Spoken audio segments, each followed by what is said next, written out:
Welcome to Monkey Talk, brought to you by the Four Monkeys Wrestling Podcast.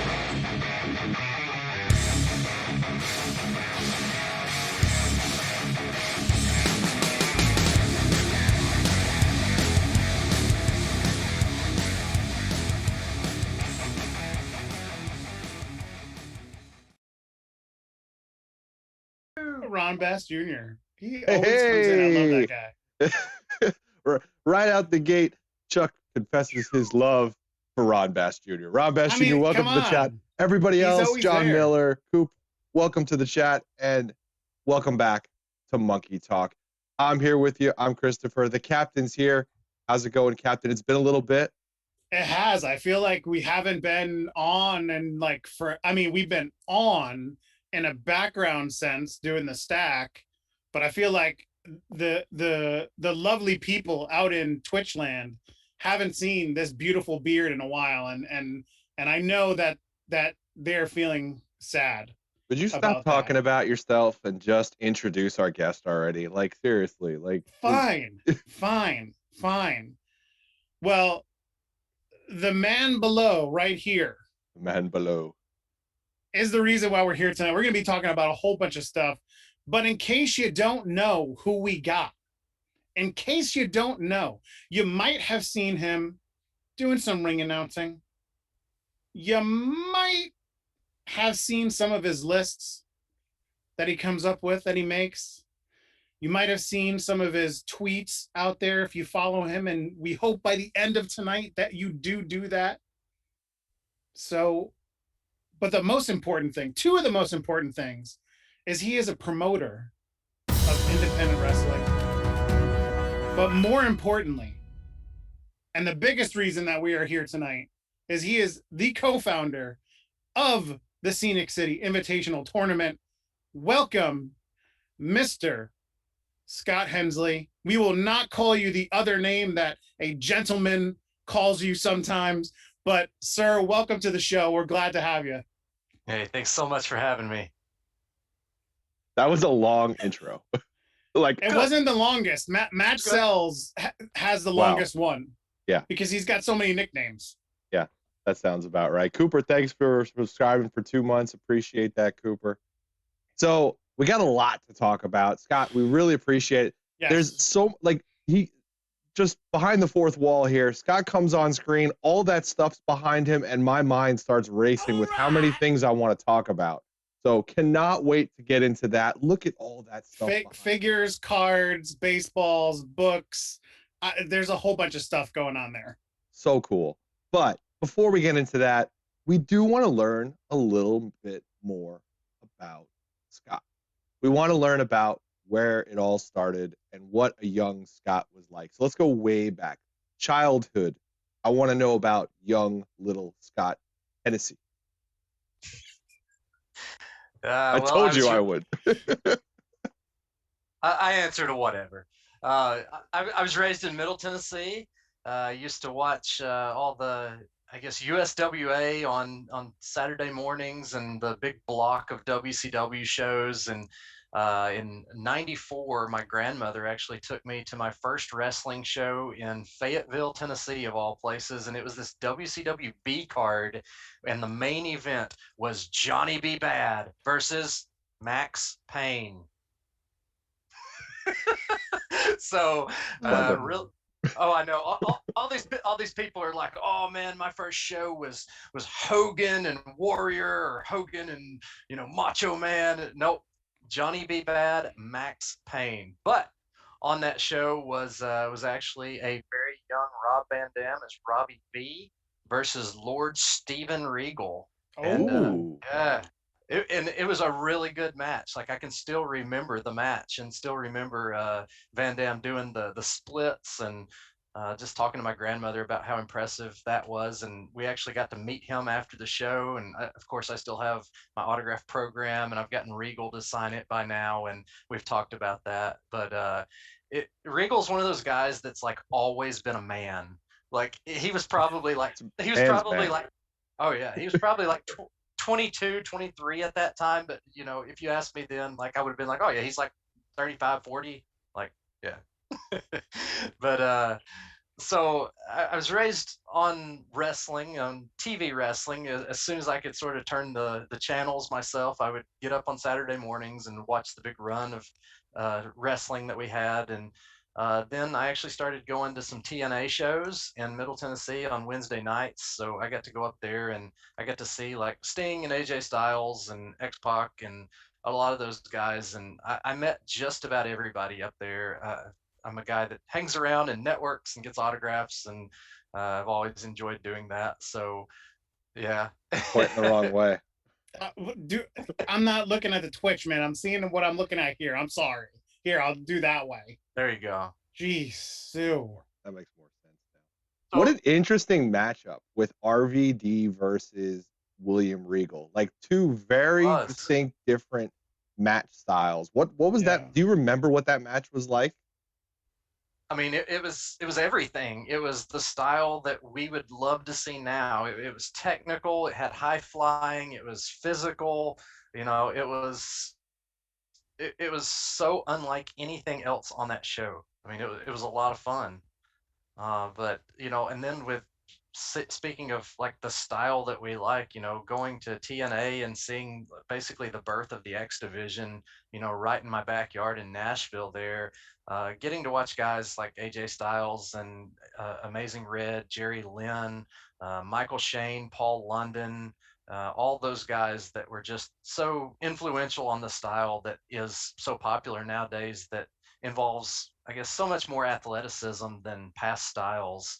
And you know, people can knock the I guess the thought behind it or the psychology behind some of it, and you know, some of it definitely lacks some psychology, but you know, I think those guys were just head over heels above some of the things that people were used to seeing, including myself.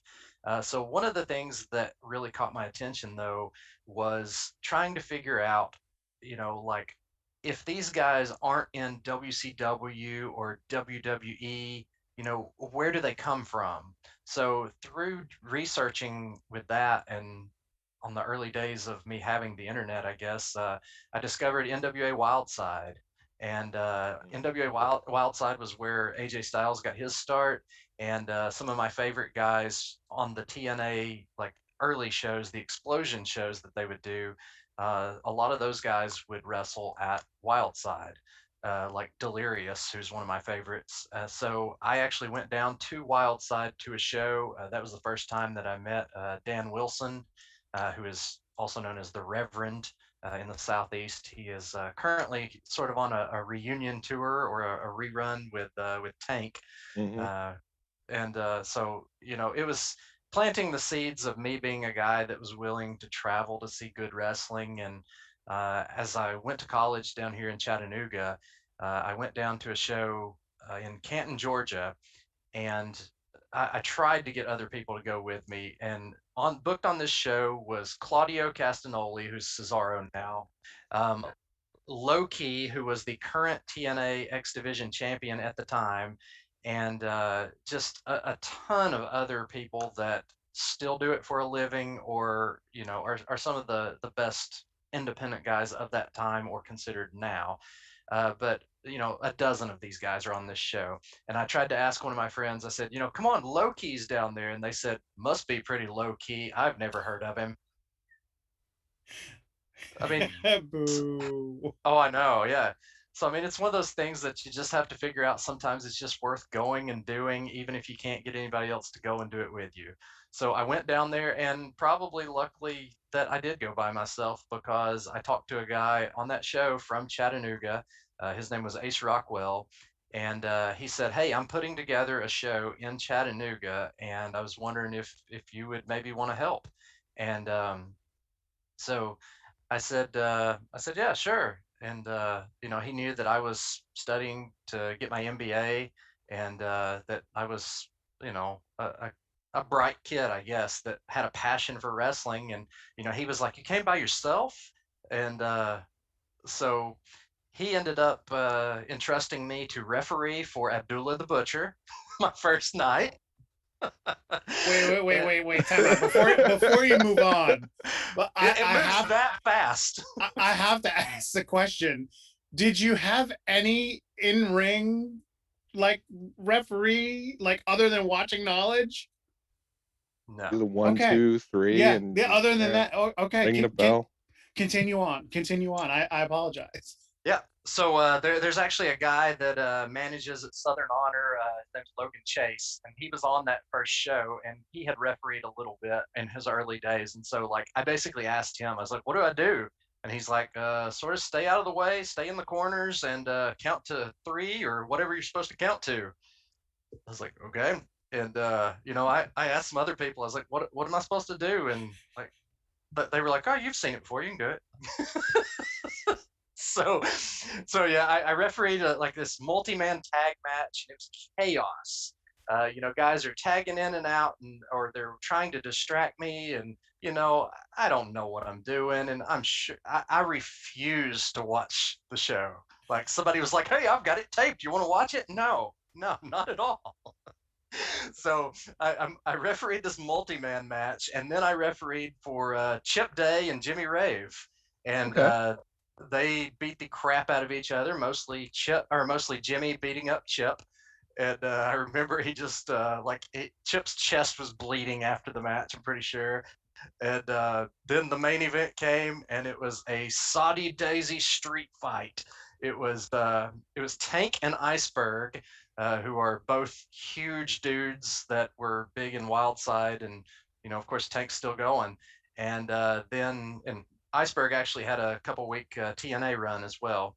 And then their opponents were this dude from Wildside named Nemesis, who was a big scary dude, and then his partner was Abdullah the Butcher. And so a peek behind the curtain, the school had actually come in and been like, "Hey, you guys aren't going to bleed tonight, are you?" And they were like, "Oh, no blood." And the guy running the show turns around and says, "No color, guys, no color, no color." And so we get out there, and within the first, like, I don't know, 5-10 seconds of the match, like, all 4 of the guys are bleeding. Like, they've got 4. It's Abdullah the Butcher. Yeah, I know, right? Yeah. Like, what was this guy think it was going to happen? If you They're ever gonna have watch tea in the middle of the wrestling, ring. I don't know.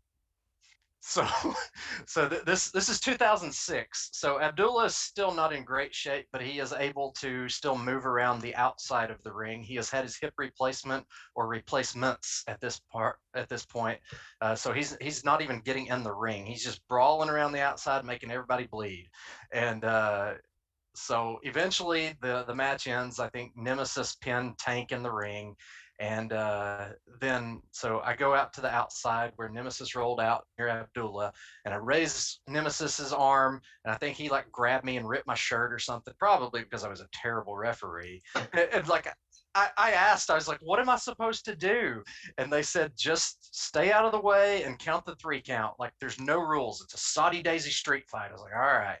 So, and then Nemesis has already like ripped my shirt or whatever, and then I go to raise Abdullah's hand, and he comes after me with a fork.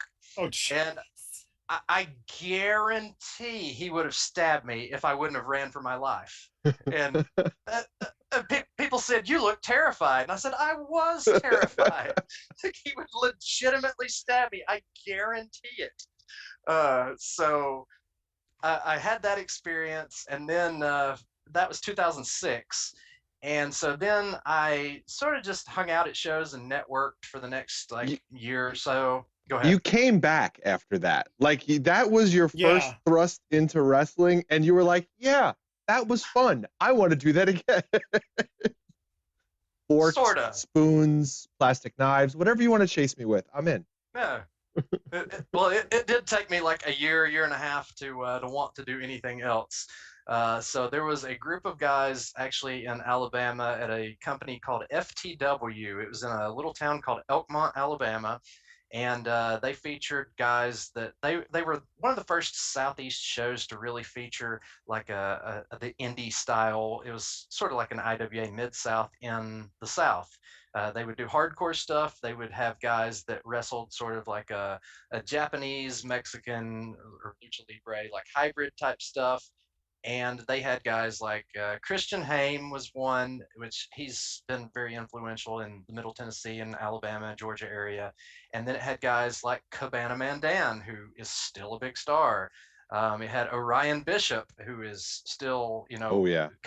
coming back and becoming a big star again. And then guys like Insane Lane, he's actually also coming back. He's just a crazy hardcore guy, and Freak Show is another guy that has also done a lot of hardcore stuff. But there were all these guys that were just in this town, and they would bring in guys like Sterling James Keenan, who is Corey Graves now, Chris Hero, Drake Younger. Jeez. Before everybody hated him. Let's see. I mean, they brought in just crazy people like that.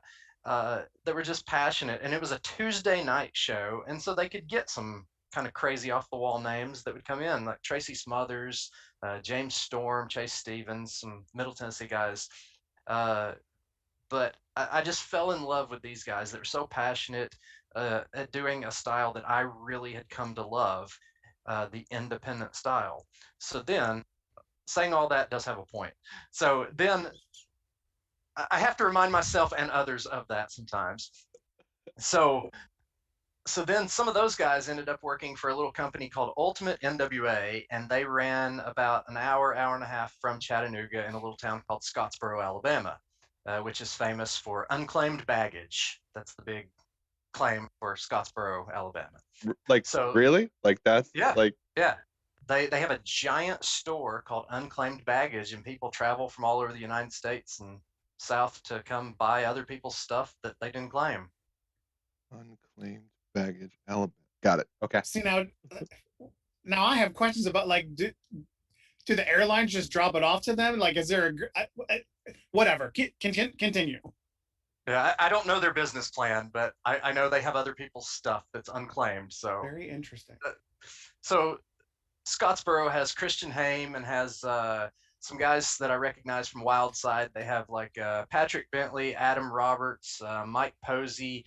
They have this young upstart guy who's in probably his first month of wrestling named Corey Hollis, who has gone on to do a lot of bigger things.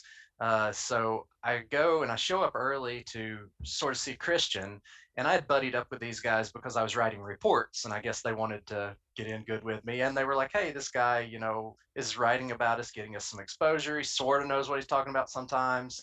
Let's buddy up with him. He's okay. Which, if you've ever been to a lot of shows in the Southeast, especially like the crowd for Elkmont was just a lot of really local people. And not to disparage them at all, but I would say that a lot of those people at that time were not people that were like on the internet or, that watched or communicated about any wrestling other than WWE and what's in their town. So I was different. So I show up early in Scottsboro and I see Christian, and this crazy promoter guy named Will Owens runs over to me and he goes, hey, do you have any pants?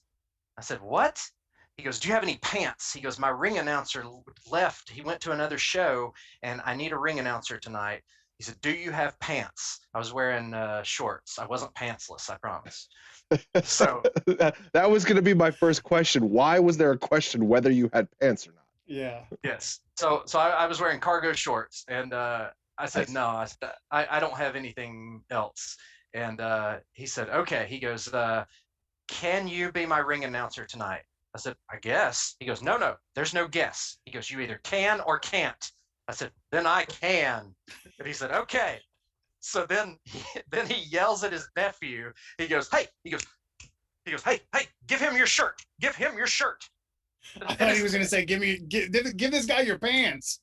No, luckily. So his nephew is wearing like a collared shirt that has like Ultimate NWA on the side of it there. And so his nephew's like, okay. So he takes off his shirt, throws it over to me. And that was my first night ring announcing. And that was probably 2008. And from there on out, I sort of got in good with the Chattanooga scene guys. We brought a lot of them down to Alabama.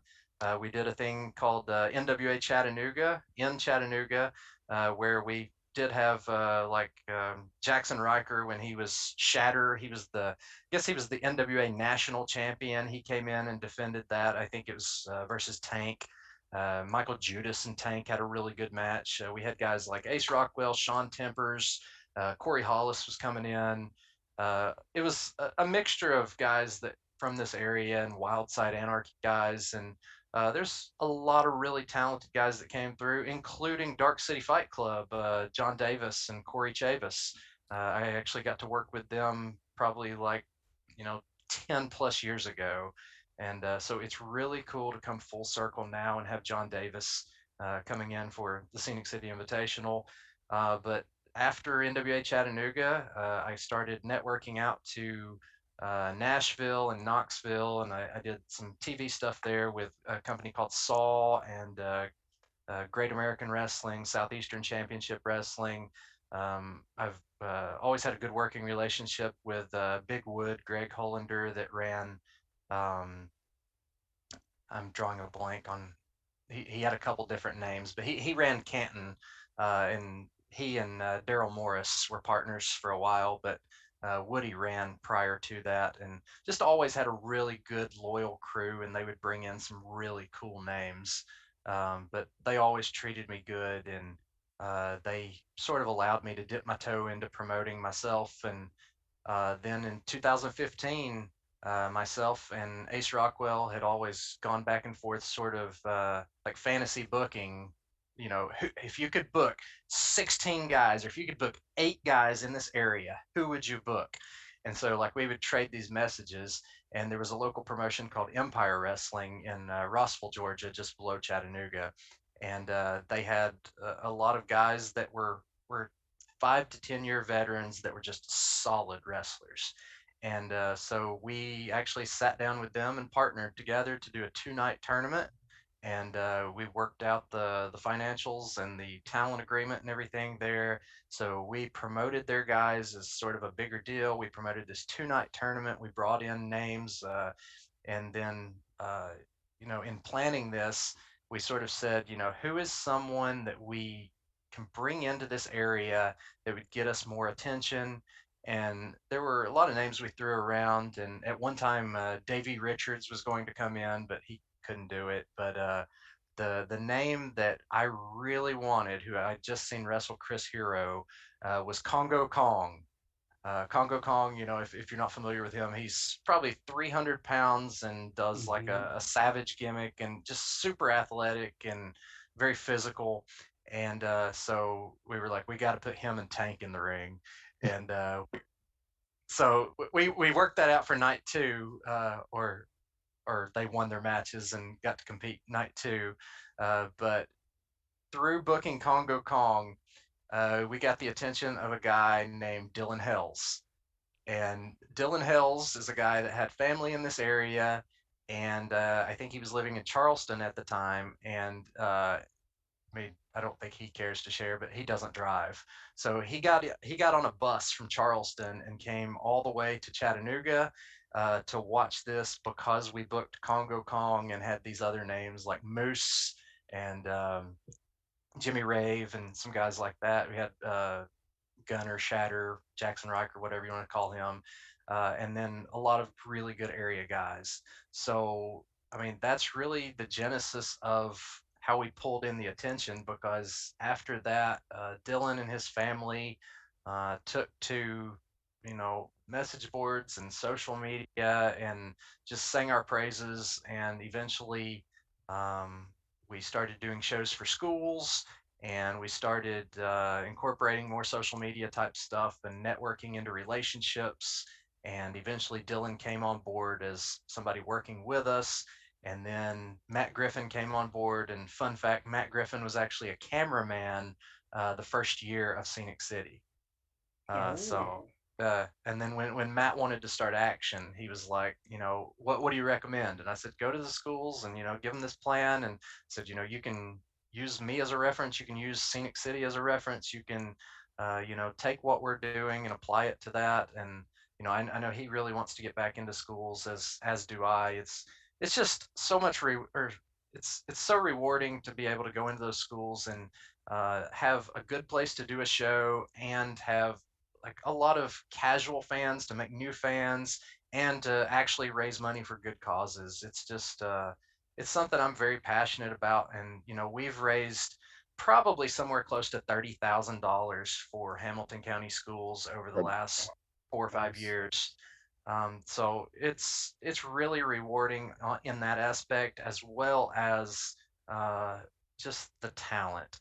Oh man, like professional wrestlers are superheroes to me. They legitimately are. Even the worst professional wrestler is braver than I am, because I don't know if you guys have ever gone into a ring and taken bumps. I recommend it one time. One time. That's all it takes. Matt You won't run let the me. Matt won't let me. You got to sign all those papers though. Papers and yeah. One time. That's all it takes to realize what these guys go through. I mean, even running the ropes hurts. Like I ran I took bumps and sort of trained like one day just to go through with it. And I hit those ropes and I was like, ah. you know, I was like, it's like a steel cable wrapped in a garden hose. And they're like, yeah, with tape wrapped around it. It's like, like I wanted it to be like a bungee rope or something like, and then, I mean, just falling on the mat. I mean, it's so unnatural, and your body is just instantly like, stop this, don't do this. And like, I mean, you have to really protect your head and your neck. And there's so many things that, are just, that just make those guys superheroes, and especially the ones that are good at it, but really anybody that does it. So, I mean, to be able to see the guys come through Chattanooga that we've been fortunate enough to work with Scenic City, and now with futures that we have, and some of the other events that we've done with like the Scenic City Rumble, and we did Scenic City Throwdown, and we did, I guess that was Tank's Scenic City Throwdown, and we did Scenic City Showdown, and somebody joked that we should do Scenic City Hoedown. Ooh, that would be good. But it's been a great partnership with just everybody involved, and there's been trials along the way, but ultimately passion wins out, and it's been a journey, and I'm so thankful to get to do the things that I've been able to do and to be where I am. Now I have to go way back to the beginning of that whole story, and I need to know: did you ever get back into the ring to ref again?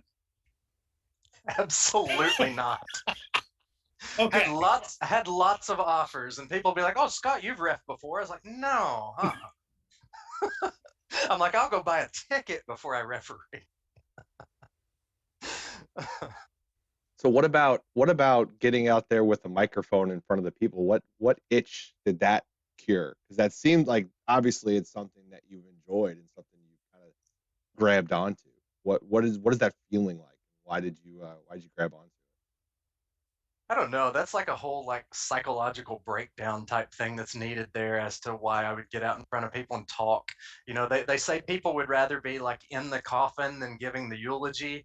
So I mean, I don't know. I mean, I was raised an only child, and so I mean, I guess I'm used to getting attention, and people that know me are probably like, I wish Scott would leave me alone. So I mean, I don't know. It is fun. And, I do feel like I am somebody that can be the straight man, and that can narrate, and that can, go out and be uh, a decent enough speaker that people can understand what I'm saying.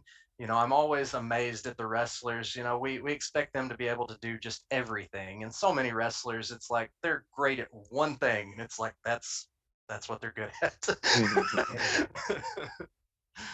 But Now we've heard from other people that have done commentary or do various things in wrestling, and a number of them say that it's the hardest thing to do is just the ring announcing. Do you feel that way about it, or at this point in time, at this point in the game, it's just so secondhand nature that it's like, nah, this is easy?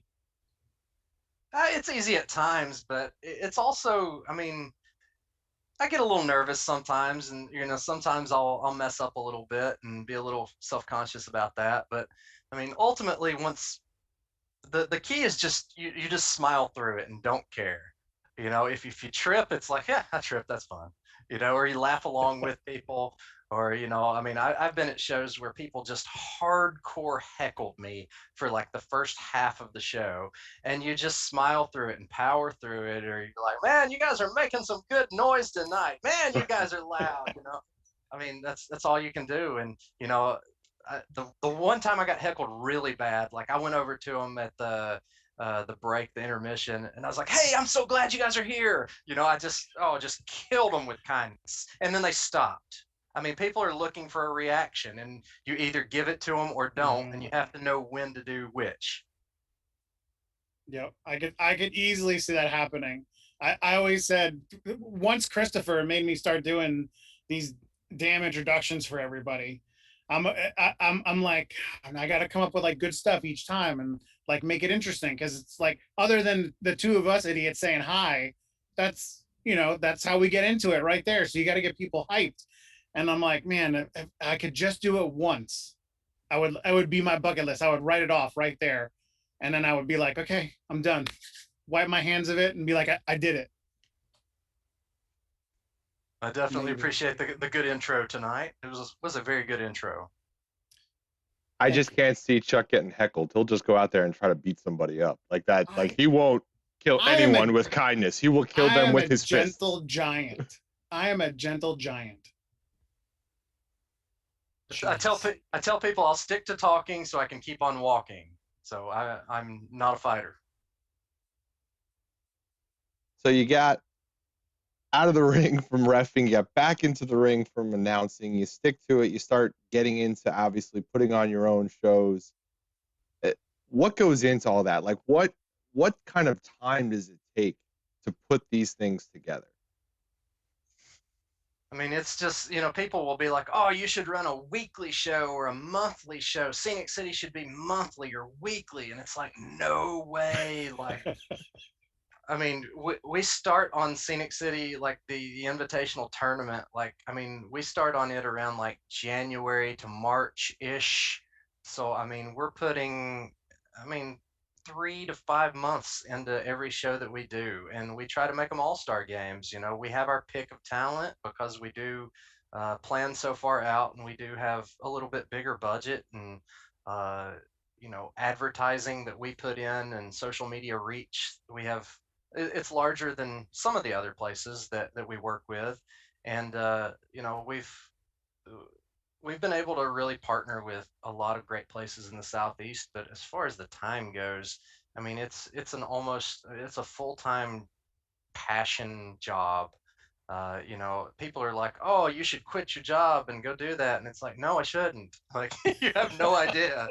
And people are like, oh, you greedy promoter making all the money. And it's like, no, like, I will open up my, we'll open up the spreadsheet and show you the $200 that 5 of us split after a show or something. Like, I mean, it's, it's not something that I'm trying to do for a living.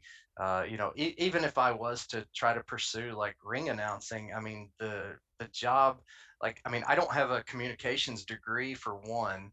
And then, I mean, those people that do that, I mean, they are just purely professional. It is so much harder than on the independents, because, I mean, most of them have earpieces in their ear that, they're being told exactly what to say, when to say it. And I mean, and the travel, my goodness, those people travel. I mean, if you are doing ring announcing for a living, then, I mean, you're probably traveling, in the non-COVID era, probably 200 plus days a year. And, it's not something that I'm that passionate about doing. I would rather make a footprint here in the Southeast and support the guys that are trying to get jobs, and that do want to put in that effort. I will do whatever I can to sing their praises or give them opportunities to be seen. So you talked a little bit about how Scenic City Invitational got started back in 2015. Like, what were the pieces of the puzzle that you had to put together to get that kicked off?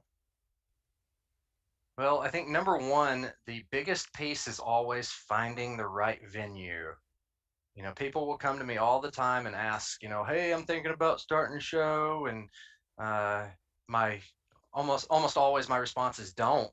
Like, just go help someone that's already doing it. Like, uh, you know, the venue is the number one thing. So with Empire Wrestling, they had a venue and they had a built-in crowd.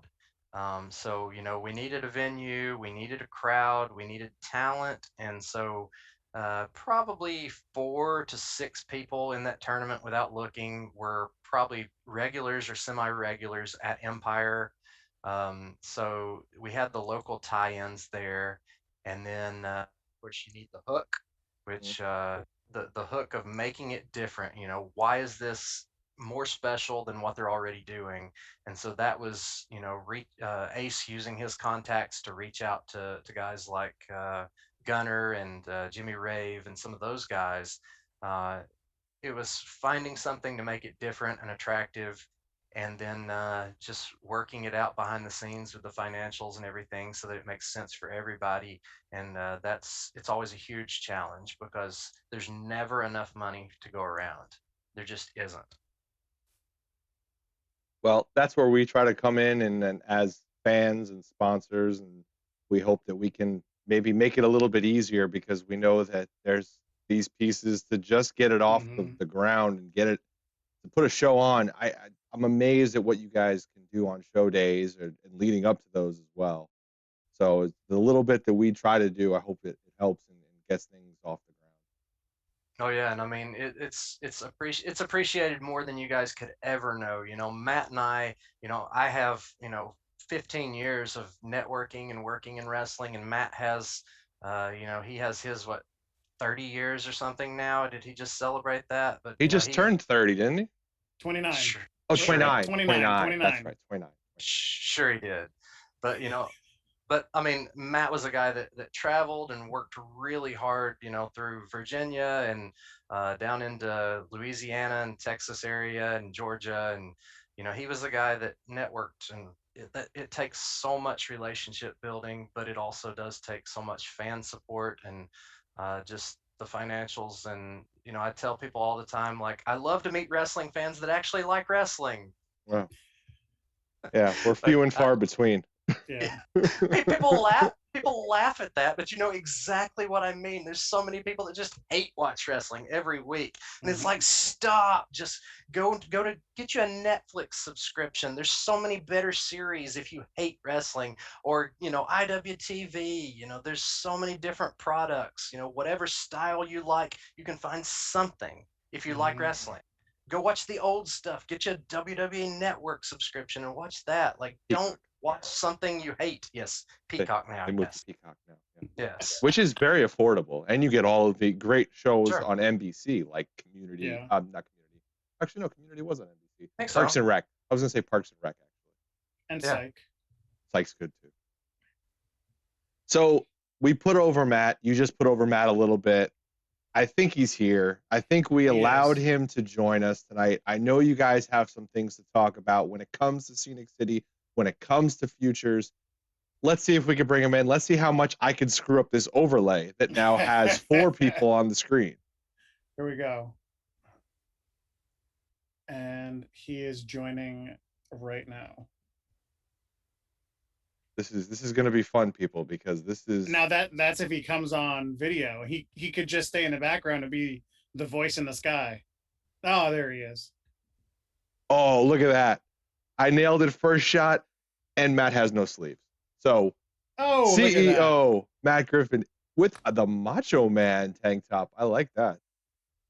Hey, look, you get what you're going to get at 9:40 from us at night, Eastern time, from a sober Matt. EDT. Eastern time, as in 9:41 p.m. at a given time. We give Scott shit literally every single day for not knowing that. Okay, we need this story because time. Yes, this has happened on Twitter. We've seen the back and forth. Yeah. Dylan is giving him a hard time very, very badly on Twitter. I need the full story and how this all happened and why we all need to give Scott a hard time about it. Well, we make SCI announcements and like to do it at 8 o'clock. And so we just check in. Hey, you got the announcement? You got the announcement? You got the announcement? And then I put my phone down or something. And Scott had traversed from the Eastern time zone to the Central time zone. And then he ended up in a spot where he couldn't even download the image for that night's announcee. So for SCI, it didn't come out till like 9:30 p.m. and and Scott never messes up. So we have to find something to give him grief over. It's pretty much true, yeah. And I was actually at the SEC baseball tournament one week, and the week before that, I think, at a Nashville Sounds game. So it was just like random things. Teams. Did you just make those up? Did you just make those teams up thinking I don't know baseball? I mean, get the internet, Matt. Any minor league team that's not the Toledo Mudhens is suspect. Those are baseball, right? The teams you mentioned. Durham Bulls, right? Durham Bulls. Yeah. I thought that was just for the movie. Is that a real team? That is a real team. Yeah, that's a real team. Oh, for real? Oh, I thought that was just the team they made up for the movie. No. Nope. Well, how about them sports? But Scott, thank you. I did pop back into Twitch and heard you putting me over and my 30 years of experience, because I started in this business. It's actually 29 years of experience. I was close. Yeah. In action wrestling canon, I'm only 29 years old. Completely legitimate. We had it fact checked. Maybe. Chris is getting the abacus out. There you go. Chris, is that correct? Yeah, that adds up. Good. That adds up. Good. Yeah, that adds up. So Scott gave us a little bit of background on the Scenic City Invitational. Matt, thanks for joining us. Thanks for jumping in tonight too. How do you get, little fun fact that we learned is you held a camera during one of these shows. So is that your introduction into the Invitational, and how did you get more of a role past there? Yeah, multiple shows. The first 2 years, I believe, I did production. I got in because I was, I am friends with Al Getz, who, he of the historical independent wrestling website Woo Wrestling. He decided he wanted to do some video production of some wrestling events, and I actually know a little bit about cameras, and of course I know wrestling, so that if I'm filming something ringside, I know enough not to get killed, because if you see photographers who have no idea what they're doing, they often nearly get killed. Or during the first ever Scenic City match, a security guard who nearly got murdered against the guardrail. But I got in with Al, and we recorded 1 or 2 events. And then he asked me about SCI weekend, and it was through Al that was my introduction. And I wasn't actively wrestling. I wasn't really in the business at all. I had only kept in touch with a few people. And so, yeah, I filmed. You watch the first SCI, and I had no problem. It was a little odd going from, being a wrestler to being where you're trying to stay anonymous at ringside, but I had no problem with it. It was a completely different line of work. I had no responsibilities other than trying to make the show and the wrestlers look good. And, I kind of became a little bit more and more entrenched. And now I've completed my NWO style takeover of Scenic City. So big question, Scott. So how was the camera work? Well, funny story about that is I actually remember. So there was this giant pole in the middle of the room. Matt, do you remember this? Yes. So there was a pole, and Al Getz or Matt won. Who taped the camera there? That would have been Al. Okay, so Al taped the camera to this pole, and it was a little crooked. and Al is a very quality oriented person. Like if you know Al, he's a detailed person, and he's not going to ever give you a crap product back. So Al had to go through and completely edit all the footage and like change it just a little bit, like the angle of it. So, but I mean, ultimately the camera work was good after they fixed it. The production was good, and the roaming camera was perfectly just fine. Perfectly just fine.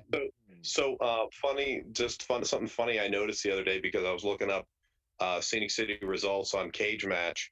I was listed on Cage Match as being the owner of SCI. So naturally, I screenshotted it and sent it over to Scott ASAP, and he had it fixed in about 5 minutes. I don't know who he knows in Germany with Cage Match that he could fix it that quickly, but I hit refresh and it says Scott Hensley. I popped for that because I have no idea why I would have been listed as the owner. Well, that means you're responsible for all the bills and the payouts, and right, like that's all your responsibility now. Well, wait, actually, I am responsible for a lot of those things. Wait, hold on.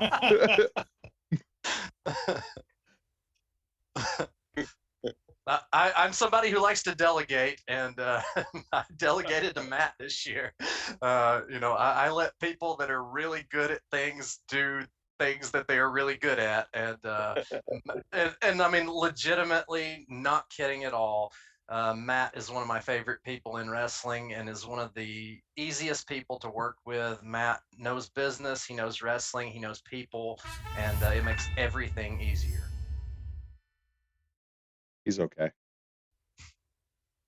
Well, I like that I can do stuff like arrange travel and ticket sales because those are things that I can do because I'm not in Chattanooga. I can't go hang a poster. There's certain things that I'm not that I'm not able to do, but some of the financial things in a spreadsheet and spending 20 minutes on Travelocity to book a flight from Buffalo to Chattanooga, for example, those are things I can do fairly simply. So, but we've had a good working relationship just because we are honest with each other, and that's how in wrestling you can maintain your credibility. Because once you lose it, that can be real tough. Mm-hmm. So now, this is going to be the 6th installment of SCI, including what the crop is for this year. Now we don't know all the matches yet. We only know the first one that's dropped, and that's a big one. And we might even have an announcement tonight. But do you guys have a favorite lineup of the 6? Like, is there one that stands out in your mind that's like, damn, this one was really good? I'll take it because it's right. I don't have to think about it. I mean, 2019 was special to me because that was the first one and the only actual SCI, before this year. I came on board officially after 2018 was booked. So 2019 was special to me, but I think the blowaway is 2016, where we had an incredible, about 45-minute final. We had a first round match with Leo Rush and Anthony Henry. Was that the year that we had Janela and Darby, or was that a year later? I can't remember. That might have been a year. I think it was a year later. Yeah. Okay. 2017. 17. But we had Chris Hero, who was the MVP of that tournament. And we had a Chris Hero versus Kyle Matthews singles match, which nearly made me pull out hair that I don't have because they went very close to the time limit. In other words, had they gone just a few more seconds, Scott would have been announcing that it was a time limit draw. Yeah, I mean, we do that as a shoot. It's real. We had Anthony Henry and Joey Lynch actually go to a time limit. So I mean, we're trying to keep it legitimate. Now, Scott, do you have one that stands out in your mind? I mean, all of them have good parts to them, and I have fond memories of all of them. But I think 2018 was probably is probably the one that really stands out in my mind. Um, you know, as a guy in the Chattanooga area, I mean, nobody worked harder for that stretch of time in the ring than Joey Lynch, and we got to tell a complete story with Joey Lynch through Scenic City, and so to have him win and to just have him have that killer match with PCO, where he just hit moonsault after moonsault after moonsault, and it's like, this guy is not human. Uh, and I just remember, you know, behind the scenes, and he may not want me sharing this, but I'm going to share it anyway. Or his dad. But after night one, on night two, Joey Lynch's dad, who is a very like, I don't know, I would call him like he's a legitimate tough guy. Like he teaches like martial arts, and I mean, he came and he asked after, I guess, that match, maybe he came and he goes, "Hey, can I go back there and see Joey?" And I said, "Oh yeah." Like, I'm gonna tell him no? Like, no.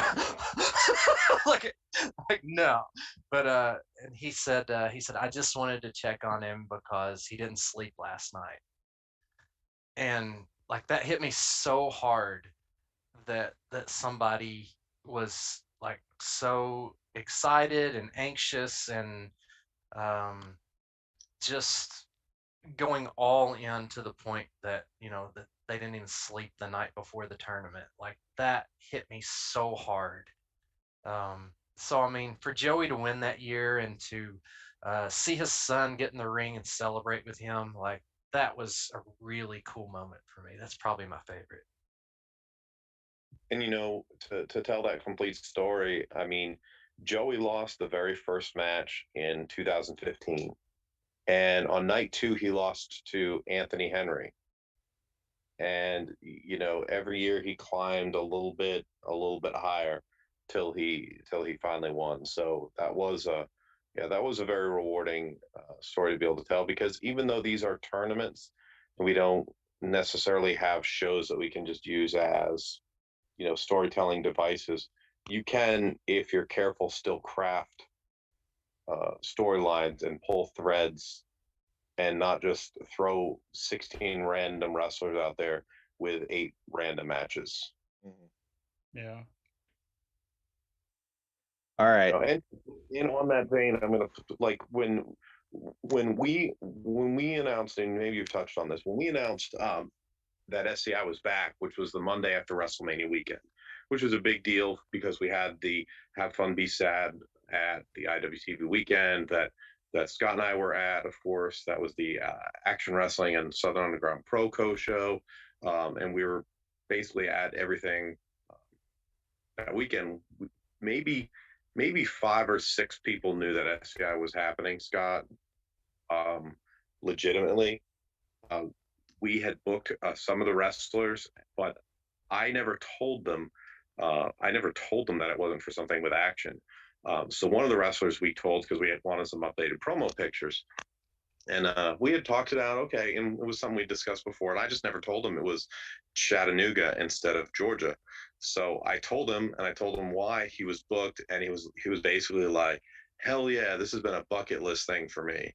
And I won't say who, but to see a wrestler of that caliber get excited because he's finding out that SCI is back and we want him in it, and to hear so many wrestlers have this weekend be a goal to be able to participate in and be booked, that is extremely rewarding.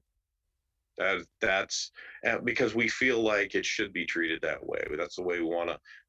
That's the reverence that I think of this weekend with. That we want wrestlers to feel that it is a goal to try to reach, because these spots are in demand, and it is, especially this year, it was very, very difficult. But there were some difficult choices to be made, and it sucks making them. Was there a number of people other than the 16, of course? Was there like a 50, 60, 80, 100 people that were like, hey, I'm interested? Like, can you even tell us that? There are, I mean, there are so many wrestlers um, who are on the radar and who want to be in it. It's really difficult to quantify, but we got lots of messages after that tweet about that, about we're back.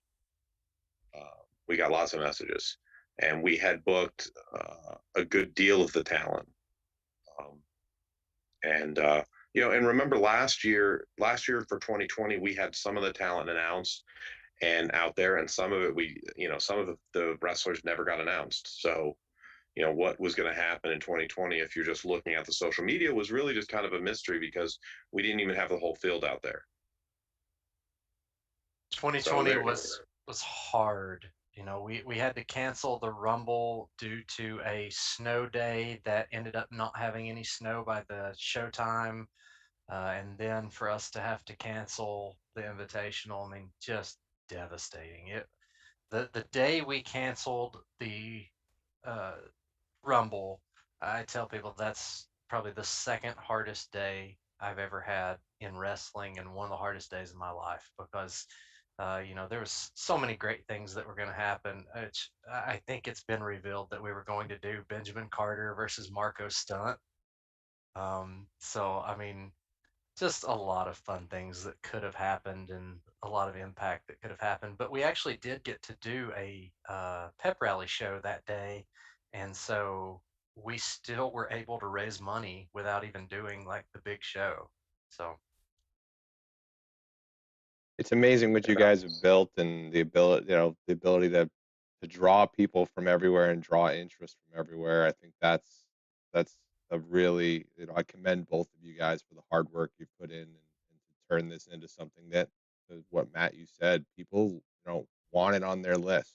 I want to do that. I want to check that box that I've done the Scenic City. So, and not only that, you have Futures as well, which is this great introduction to wrestlers that maybe people don't know about. And Futures for me was right around the time where indie wrestling kind of saved my wrestling interest. Indie wrestling was, something that was looked upon, maybe down upon by some of the mainstream. But as we got into the pandemic, I feel like indie wrestling kind of brought wrestling back to the forefront and brought indie wrestling back to the forefront. And Futures, like, holy cow, last Futures was something else. How do you keep finding new talent? How do you keep picking those people out of the rough and getting the right people into those future tournaments? I'm asking Scott because Matt doesn't know. yeah. Matt does know also, but you know, I mean, Matt is somebody that really tries to keep his thumb on the pulse of who is sort of coming up in wrestling, and you know, I definitely do throughout the Southeast. You know, I try to hit a lot of different shows as still just going as a fan and just watching and seeing who connects with the audience, who has potential. You know, of course, you know, I pat myself fully on the back for discovering Alex Kane down at Pro South. Those guys gave him an opportunity down there, and I was like, this guy has something. And you know, we were able to get him into Futures, and man, he has taken off like a rocket ship. He and I were talking the other day about like when he started, or when we first booked him, how he had like 200 Twitter followers or something, and you know, now he just signed with MLW, and you know, I think he's probably got 4,000 or 5,000 Twitter followers or something ridiculous now. But you know, it's a lot of just listening and seeing the names that pop up, and looking at who's really out there traveling, talking to veterans and getting their recommendation. You know, I will listen to 100 people give me recommendations before I read a resume, because on a resume you can write anything, and it doesn't matter how good someone is if you can't work with them. So I mean, I would much rather have somebody's recommendation than a resume. Now let's talk about this year. Let's talk about the Futures tournament right now. You guys just made an announcement before we got on the air. You already made the announcement of the first ever female entrant into the futures in Billy Starks, and now we have also going to be entering, which I was floored by, really excited. That's the first two. Like, you guys announced those as the first two, and if I know both of you, and I feel like I know you a little, you guys like to build suspense and build this rhythm to announcements and matches and shows. If this is the first two, I can only imagine what the rest of this card is going to look like. What's the potential of this futures tournament this year? Oh shoot, Scott, we have to book 7 other wrestlers for futures. This is not last week, Matt. Oh, okay. Oh, we did do that. Okay. Good. I believe every word Scott just said. That's only half a joke, because I have had some wrestlers that will be in for me fairly often, and I'll write a name down and I forget to actually confirm with them. Like, there's been times I've been like, oh yeah, I got you right, but that was my interest list, and thankfully it's never really burned me bad from doing that. Conflicts come up. I might ask somebody about a date, and the travel doesn't work, or or they're pending for somebody else and they're holding on to the date. But so thankfully it's never burned me that bad. But I've done that on several occasions where I think I gave somebody a date and they're like, so am I wrestling for you? I'm like, I sure hope so, because I got a graphic I'm dropping tomorrow. So stuff like that does happen. I think we've actually talked to wrestlers where we've dropped the graphic here.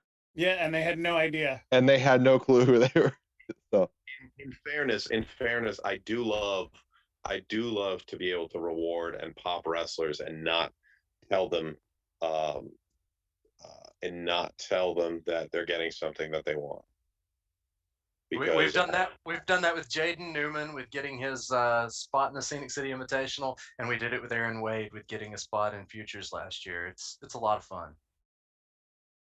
That's cool. That I mean, we're all fans, right? Even the wrestlers are fans, I feel like, too. Right. So I appreciate that you guys remember that and feed into that. And obviously, Matt's always messing with us as fans as well, and sponsors, where he doesn't tell us stuff and we don't realize what's going to happen until, man, the birthday bash when the tag team main event came out. That was yeah, for real. Like, if I was in Matt's shoes, like, I'm legitimately a cheap person. I am. Like, I mean, you see all the crap behind me and everything, but that's because I'm a cheap person, like that I can afford some of that stuff. But like, if I was doing a birthday bash, it would have been like just like the best local guys that I could find. When he showed me that was the match that he was doing, I was like, holy crap! Like, Matt goes all out. So good. I definitely will agree with Scott that he can be cheap, and he makes the way Scott makes it look like Rick Harrison from Pawn Stars is just throwing around cash. No, I'm teasing. We do try to be, as good as we can with a budget, but thankfully for that match, I still can't believe that match came off and was unannounced, because I don't think a lot of people in Georgia recognized what that match was or was going to be or could appreciate it. And the fact they were able to do it and not announce it was, I was very happy with that. I was very happy with that reaction. But you want to keep people on their toes. I'm always on my toes around Matt, which is fine. Good. So great. I'm still popping over that tag team main event. Yeah, Violence is Forever versus the Workhorsemen, and that was the last time that the Workhorsemen, JD Drake and Anthony Henry, got the team.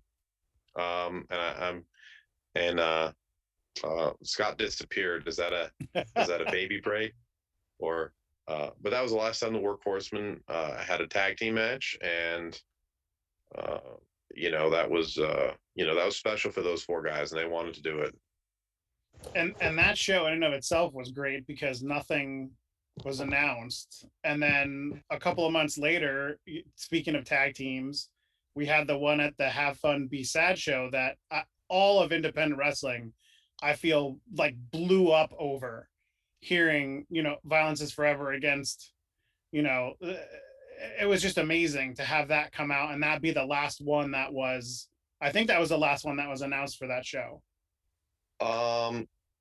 I don't remember when that was. I don't remember the order, but I remember I wanted to do it with a splash, and I wanted to reveal it to a reporter, and we chose.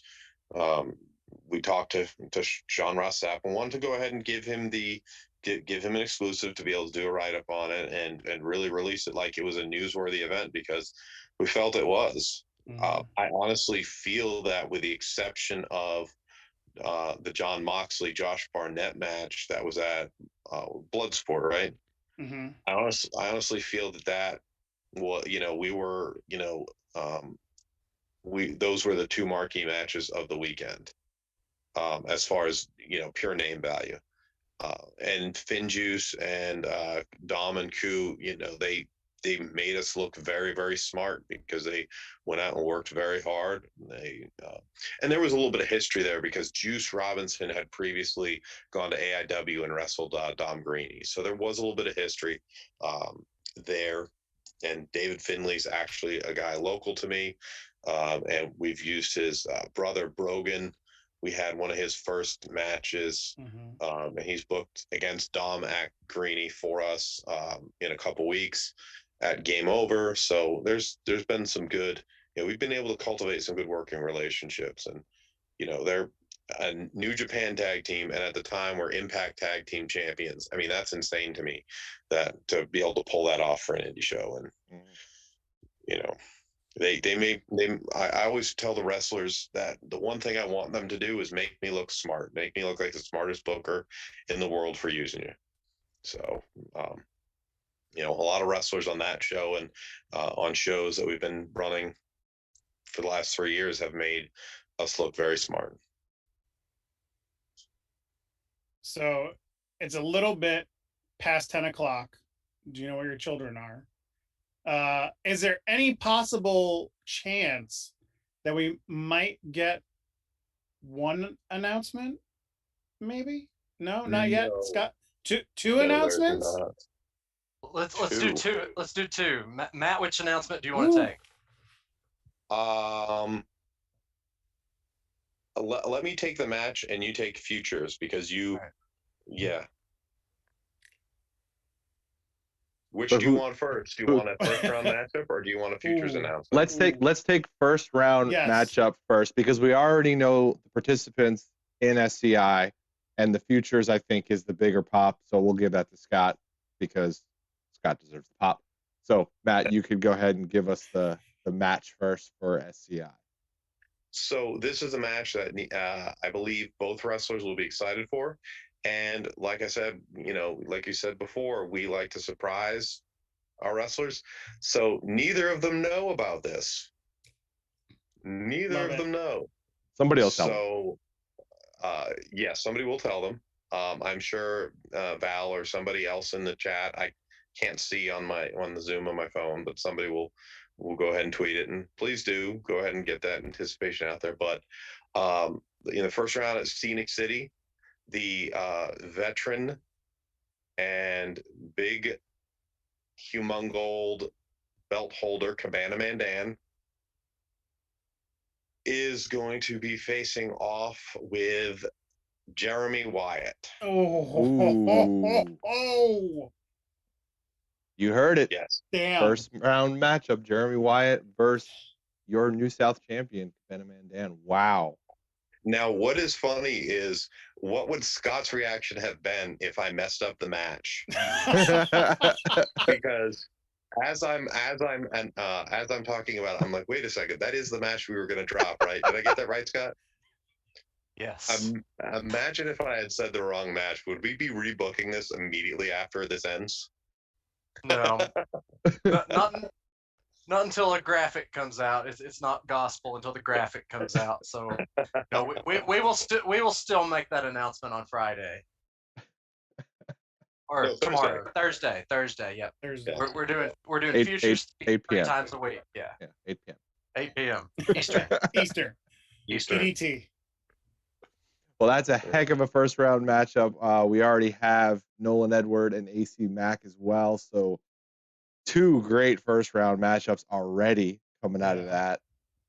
So that brings us to futures. And that brings us to, I guess, our third participant in futures. We already have Billy Starks as the first female participant and as number 2, and Matt's gonna screw up my screen and go off screen. Love it. He might be back. You never know. We'll just have a bar in front of Scott's face. Oh, Am I back? I went to go check out the Twitch chat. don't worry about that would turn me Don't on. worry about once again, Matt trying to take Scott's time. This is Scott's time. Scott's making the announcement. Scott Hensley, what do you have for us for futures? What amazing thing are you about to drop?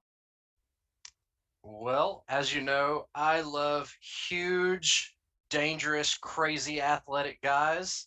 I'm always a big proponent of guys that are like Congo Kong or Tank or Ryan Bishop. And in that vein, I felt like we needed something like that at Futures. In the past, we've had some big heavyweights throw down with, we had Manders and Zachary, what's his last name? Help me out. Cooper. Yes. We had Beef and Big Beef. Yes, we had the big 3-way with Big Beef, Manders, and Zachary Cooper. So I wanted to add some size, and one of the guys that's been absolutely getting after it. He's everywhere, and he's a great dude to deal with, and just passionate about pro wrestling and talented. Is Hoodfoot. Oh, yes. Nice. Yes. So wow. That is amazing. We try to add some variety, and we've been able to work in people from, all over the United States in this. And, does it get any more different than Billy Starks, Whisper, and Hoodfoot? That is the most amazing and most random first 3 people for a futures. My mind is blown by the demographic, the size differences, the ring style. Amazing. We got an anonymous cheer for that. Somebody liked it. Good. Hoodfoot, very freaking cool. Yeah, I'm. Oh man, that one floors me. I was not expecting that. No. Well done. Yeah, this is actually his last year of eligibility, so he's coming in as one of the veterans of the tournament. But he's a guy that hasn't really gotten out there much except until the last year or two. So and he's also, all these people are sort of a product of the COVID era. They are working through it, and it's taken a lot of experience off their plate, and we're just really thankful to get to reward some hardworking younger wrestlers or hardworking inexperienced wrestlers. Very cool. Well, you've heard it here first. Val said she's already tweeted it, so don't make her look like a fool. But yeah, we appreciate that exclusive. Yeah, what? No. The who? But so that one will come out Friday. Yeah. Everything on Friday. Yeah, great. So amazing. I mean, we can't wait to see the rest of the futures lineup. Obviously, the rest of the first round lineup. I mean, you can't go wrong with anybody you put in the ring together. But you guys are definitely going above and beyond to make the first round very interesting. So kudos to that. Thank you. So what we would like to do now, I think it's time, Captain, for a very special segment. Matt, would you like to stay with us, or would you like to get back to the Twitch chat? Because I feel like you're a little itching right now. I am going to sound so big time right now, but I have an audition that I have to tape for a film project, and that's all I'm allowed to say. All right. Okay. So everybody in the chat, big time. Matt's got to go for his big time audition tape that he's got to go big time tape. So It's not, it's not like I'm going to bring it to the studio here real quick. The audition. Oh, look at that! I got the lights. Look at this. I could have been doing it in front of this lighting the whole time, but I was not. Said you were sitting on a couch. Yeah. No, I will not be taping my audition in my Macho Man shirt. I was actually going to ask. I so want to. I would at least turn it inside. If I ever get a role that would fit this, I would just turn it inside out and not wear it Macho Man. But yes, I love the shirt. So, all right. Well, thank you so much, guys, for having us, and thank you for the support. It's always meant a lot. And Christopher, as you know, there'll be a new wrinkle, a new upgrade for the June 25th show. There will. But you're not allowed to say anything about it. So I know nothing. I know nothing. Thank you for the support on that as well, too. No one tells me anything anyway. I'm always in the dark. People have to tell you. All right, so we're gonna get Matt out of here. Matt, thanks for stopping by. Scott, thanks, guys. We still got more time with Scott Hensley, so let's get Matt out of here. Let me swipe the old screen. Scott's got a. There we go. Beautiful. Swipe the screen. And now, ladies and gentlemen, after I go and find it in Streamlabs, we are going to introduce to you our new segment, which has been kind of worked a little bit. We've been workshopping it for the last few weeks. But ladies and gentlemen, it's time for the lightning round.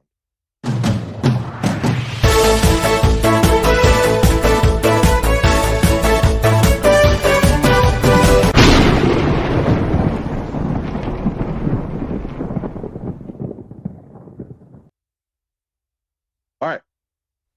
Hopefully that played. Hopefully there was sound. Hopefully. I saw it on my screen. We just sat here quietly. Exactly. I know what the music sounded like in my head because I did it myself, but hopefully it worked. Chris put that together. And it's time for everybody's most hated 10 questions. It's time for the lightning round. Scott, are you ready? Absolutely not. 10 questions, as fast as we can go. Don't think about it. Just give me the first thing that comes to your mind. Here we go. Number 1, favorite board game? Monopoly. What's your go-to breakfast item? Honeycombs. What's a movie that you never get tired of watching? Forrest Gump. Okay, I have 2 questions back to back that are very important. The first one, the toilet paper roll, is it over or under? Over. Thank you. Now this one is an office question, not Office the show, but just in an office. Are you a black ink pen guy or a blue ink pen guy? Black. Okay. Favorite animal?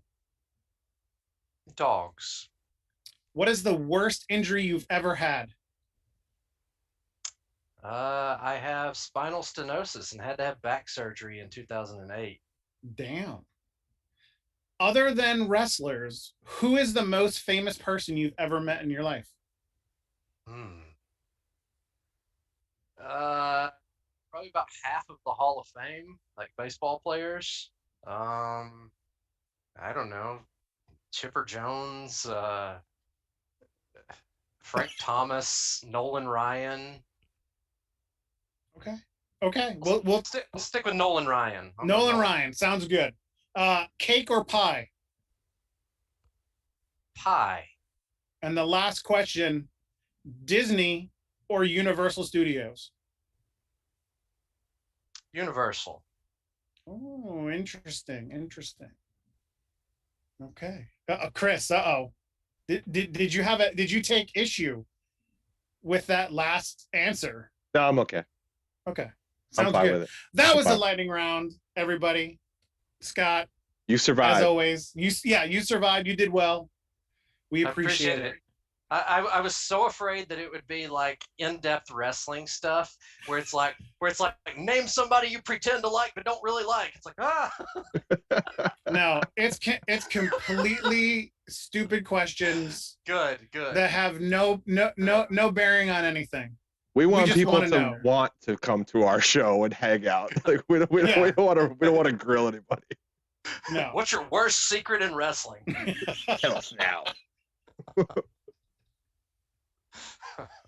Oh man. Good job, Scott. Good job. Bravo to that. Thanks for the exclusive tonight. So before we go, we got a couple of questions to round out the show. I said we would talk about it. I have to fulfill my promises. Otherwise, I'm a liar. The collection that's behind you, all of that memorabilia, there's baseball memorabilia back there. There's wrestling memorabilia back there. Pick out one that has maybe a really fun story, and why not grab it and give us the story behind maybe one of those items up on that wall. It's amazing. Look at this, people. Look at all this stuff.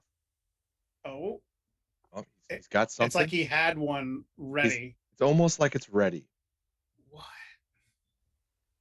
Is that Jerry the King Lawler and his son Brian Christopher? It is, yes. I actually got to hang out with them for a weekend of shows with Woody and Daryl's wrestling that they did. They did back-to-back shows in Cleveland, Tennessee, and Canton. And so I got to hang out with Brian Christopher and Jerry Lawler for a weekend. And Jerry is just as cool and hilarious as you can imagine. And Brian Christopher was just as much of a nut as you can imagine. Oh man. Chip off the old block. You know, and not to speak ill of the dead, but you know, I'm not saying anything that nobody else would say. Like, I mean, he was crazy. You know, I guess Brittany McWhorter was the ring announcer, and she asked him, she goes, "Hey, can I get your entrance information?" He goes, "Insurance information?" She said, she goes, "No, like what do you want to be called, and you know, what's your weight and where you're from?" And she goes, "And can I get your music?" He goes, "Oh, just download it." And she said, "Well, we don't have internet." And he goes, "Do you have Wi-Fi?" She said no. And he said, "Wi-Fi is internet." She said, "I know." So he hands her the CD, and so we play the CD, and it sounds like, I would describe it as like a bug zapper, like his music, like it was so bad it almost got him booed. Like, he's coming out to the, you know, the dance music from WWE, and he you know, he's dancing and everything, but that is playing in the background. Terrible. And at one point, Brian Christopher went to the cooler that the boys had, and he grabbed somebody's energy drink and just cracked it open and started drinking. And like the guy's energy drink that it was, he was just like, you know, as if somebody is providing energy drinks to the talent. But I don't know. But Jerry was super cool. Signed a ton of stuff for me. I have a huge Jerry Lawler collection. You know, not to. I'm sure people can find a lot of reasons to dislike him, but I think as a wrestler, as his art, I mean, he's, you know, been an entertaining wrestler, booker, promoter, commentator for, you know, 50 years. He just celebrated his 50th year in wrestling, and so getting to work with him was really cool. And just the style that he has brought on, the Tennessee style. You know, I think a lot of people can do it in a really boring way, but if done correctly, you know, it may not be the most athletic thing you see, but it makes people care. So, I mean, you've heard me sing the praises of the X Division and Memphis style tonight. So, you know, that's the styles that I grew up with. Well, thank you for sharing that story. That was good choice. Now, speaking of Jerry, one of the shows that I have been watching that has not been independent wrestling has been on A&E. And I Christopher, I keep telling you about this, and I don't know if you've listened to me or watch it yet, but it's the WWE Hidden Treasures. Did you happen to see the one that had Jerry Lawler in it? And they went around, they talked a lot about the whole Andy Kaufman gimmick. They got his neck brace and stuff. Did you happen to see that? I haven't seen that one yet. I've seen some of the other ones, but have not seen that one. Okay. Well, everybody out there, it's a good one. I'll leave it at that. Okay. I won't tell you if they found the brace or not. Well, before I pass you on to Chuck and the final question of the night, Scott. Oh, wait, we have a final question? I mean, Yeah. I don't have my list here, man. I don't know what the questions are. Better You come don't up know with what? one. Yeah, I'm kidding. yeah, I'm kidding. he's serious. He's very much joking. There is only one question that matters for the entire night. We all know this. But before we get to that, Scott, thank you. We appreciate the time tonight. Thank you for telling the stories, for sharing your journey in wrestling and promoting and announcing. We've been throwing it in the chat where everybody can find you, but where can everybody find you on social media? Where can they find SCI? I am on Twitter and Facebook at Scott C. Hensley. I also run a comedy account on Facebook that people know me as Noah Tall. It's Noahtall. I do a lot of comedy stuff there and stuff that makes people hate me, but that's okay. So that is me on Twitter and Facebook. And then I also have SCI Tournament on Twitter. And then it's Scenic City Invitational on Facebook. And we do also have an Instagram. I think it's also the SCI Tournament on there, or it may be Scenic City Invitational, but you can find it on there if you want to. We're not as active on there, but definitely hit us up on Twitter and Facebook, and I'd love to accept your friend request if you are not a creepy person or That's why you haven't accepted mine yet. Damn. or not a bot. If you're not a bot, if we have like 5 mutual friends, then I'll probably accept it. Got it. Got to get 5 friends. Got it. Get 5 friends. Good luck with that. Yeah. Chris, I didn't even put this together, but did you and Matt coordinate the macho hat and the macho I literally wear this hat every interview. You do? I don't even know. I literally wear this hat every interview. I don't even look at you. Anyway, Scott, we usually do one last question. Tonight, I know we got Val in the chat, and Val always asks us the most important question. So we're going to ask you the two most important questions. 2 exclusives, 2 questions. Exactly. It's only fair. It's only fair. We'll trade 2. The first question is, and I'm sure Val would love to know, how do you take your pancakes? Just with maple syrup and butter in between them. I like 3 of them, and I like butter in between the first and the second, third, and then I like just maple syrup on top. If I'm judging Val, I don't know how Val feels, but if I'm judging that question, that's the right answer. That's how I do my pancakes. So we'll figure out. Val gave us some emoji, her Val emoji, whatever the heck we want to call it in the Twitch chat. So I think she approves. Now, for the most important question of the night, and we go to the Cookie Stadium, and we have the original single stuff, regular Oreo cookie going up against a much more massive. This person is like almost undefeated in the world of cookiedom. It is the Oreo double stuff. Which side are you on, Scott Hensley? I think I'm right in the middle. I appreciate both of them equally. I don't have a preference. Whoa. You have to make a decision. You have to pick a side of the war, Scott. You can't do this to us. Well, this is why there's 3 people that book Scenic City Invitational. So, I mean, time limit draw. Time limit draw just happened in the chat. Perfect. We will keep it at that. It goes right down the line. Vic says you're leading the witness. Oh, do we have a cat sighting? Cat sighting. Yep. Oh, that's Val's favorite. That is Hunter Hurst Hensley. Yes. Love it. I'll see if I can get him here. He doesn't like to be picked up. Me neither. There you go, Val. Before he scratches me. This is Hunter Hurst Hensley. He's done. Oh, there he goes. He's done. He pedigreed. Well, Scott, even though you gave us our first time limit draw of our double stuff question, and even though the captain led you down the path of double stuff and you chose to pick no path whatsoever, we do appreciate you coming on tonight. We do appreciate all your support and allowing us to be part of everything action, everything SCI, everything on social media, and just being an all-around great supporter of wrestling and great supporter of the wrestling fans. So thank you very much for your time tonight.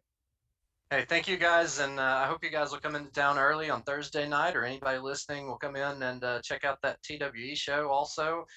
You know, they already announced Daniel Makabe versus Damian Tangra, so you can't go wrong with that whole event with a main event like that. And then, of course, to hammer it home, August 6th and 7th, Scenic City Invitational, night 1 on Friday, night 2 on Saturday, and Futures at 2 p.m. Eastern on Saturday.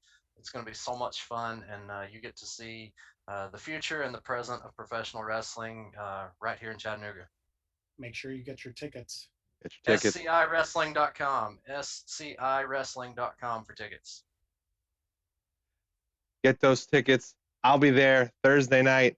I'll be there all weekend. The captain's driving in. We'll have Big Baby Jimmy. Val Pancakes will be there. It is going to be Monkey Nation in the house. We are all going to be there and enjoying a great weekend of wrestling. Thanks, everybody in the chat. We had great numbers tonight. Thanks for everybody for hanging out. Captain, thank you for the lightning round. I think it went smashingly.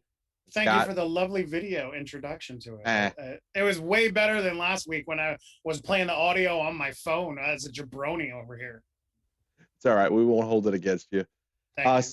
Everybody stick around for the raid. We're going to go Quest for Jewels raid. And next week, remember, Val, Stack. Yes.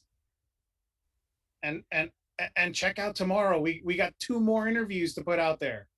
2 more. Are we announcing things tomorrow? Tomorrow. Right. Check out the monkeys. Keep an eye out for tomorrow. This is where we don't end the stream and keep talking, but I'm going to end the stream and stop talking.